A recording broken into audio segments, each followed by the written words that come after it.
दो लड़का मैं आए यहाँ पे आके खड़ा हुआ, जब पता चल रहा कि पर्स ही नहीं है मेरे जेब में, पैसे जब वहाँ से टिकट बनवा के जब निकले तो मैं सोचा पर्स में डाल दो देता लड़का हूँ। थे जहाँ उतरे आली उतरे आगे, ठीक है, तो आवाज मारते तो हम पकड़ा देते या थे। उसे पता ही नहीं था निकल गया जब। चाइना वो हौसला कहाँ है?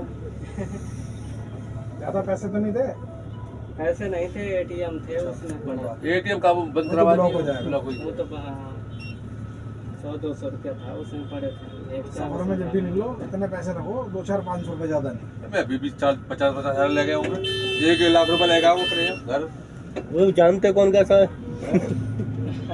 1 लाख रुपया और जेब में ले गए। ये मेरा पहला बार ऐसे हुआ। और दिल्ली में 25 साल है मुझे, यही उतरेंगे। आज तक कुछ नहीं हुआ मेरे।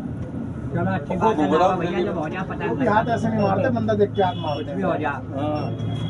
अगले पल का एक लड़का बता रहा था वो खड़ा हम था बस में भी नीचे कार में आ रहे थे, हमारा तो वही पर्स मारा में गिर गया था। दो लड़का थे हमें जा हाँ, 2 लड़का वो बता रहा था।